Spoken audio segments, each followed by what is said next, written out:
Warning. The following video contains spoilers for Code Geass, including Code Geass Lelouch of the Rebellion, Code Geass Lelouch of the Rebellion R2, and the Code Geass Lelouch of the Rebellion quote-unquote recap movies. Viewer discretion is advised. Hello, Anime Visor here, with my thoughts on the Code Geass Lelouch of the Rebellion quote-unquote recap movies. Oh no. Why are you still alive? But before diving in and sharing my thoughts on these movies, let me do a quick recap of the original anime series, just to make sure everyone is on the same page. The first season of Code Geass, also titled Code Geass Lelouch of the Rebellion, started airing October 6, 2006, and ran until July 27, 2007, with a total of 25 episodes. A little less than a year later, on April 6, 2008, the second season of Code Geass started airing. It titled Code Geass Lelouch of the Rebellion R2. It ran until September 28, 2008, and also had a total of 25 episodes. Code Geass also has its fair share of various picture dramas, OVAs, and manga tie-ins, and even a spin-off movie pentology series titled Code Geass Akito the Exiled, which I don't think are very good either. Anyway, the original Code Geass is quite a fan favorite, for its thrilling action, its surprising moments, as well as having a host of fun and sympathetic characters. Admittedly, the plot can be sort of hard to suss out at times. It doesn't always make sense. But the overarching narrative and character developments make the original Code Geass an enjoyable watch. What now? SiGNUM, have you not seen Code Geass? I mean, you co-host an anime review channel, I just assumed. I guess I'll briefly cover the synopsis of Code Geass then.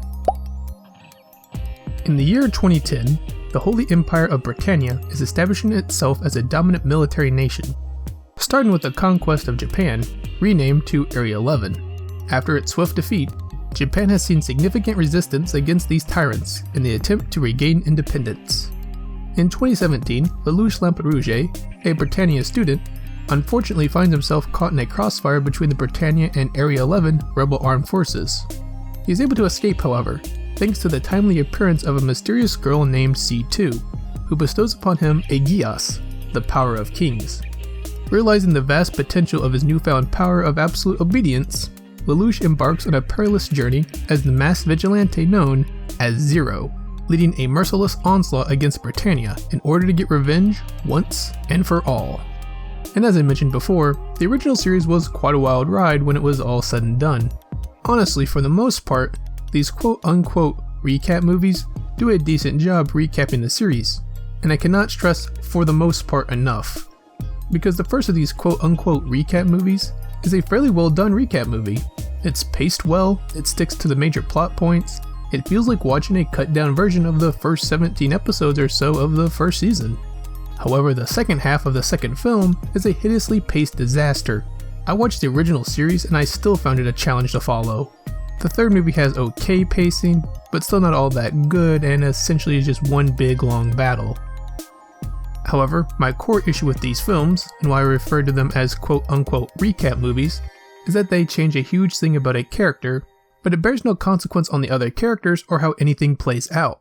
I'm of course referring to Shirley still being alive at the end of these films, despite dying in the original series, and one of the final straws that pushed Lelouch over the edge, so to speak. But the plot carries on like normal as if it did happen, but it didn't. Hell, there's a scene where Orange is going around and undoing people's Geass. Shirley gets hit by it and realizes that Lelouch is Zero, despite Lelouch never placing a Geass on her, because Mal never kidnapped her, because Mal never showed up in these films or even implied that he showed up. Now they gave Shirley a few extra scenes that honestly just feel tacked on.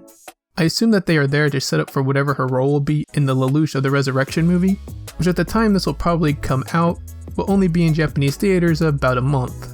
So I obviously have no idea how she'll be utilized, but the question is, should she even need to be? I mean, there's nothing in the new scenes with Shirley that couldn't have been done by someone else. You could replace her with Millie, or even Rivals, which would have given him something to do, and not have been so sacrilegious to the original series. Shirley does so little in these new scenes, she could honestly have just been replaced by Arthur. I'll even go so far and say that her own dead corpse from the original series would work just as well. These scenes would surely add nothing except a slap in the face to fans of the original series. If you're going to change something big, like the fate of a character, then there should be sweeping changes. As an example, while I know not everyone likes them, I actually quite enjoy the rebuild of Evangelion films.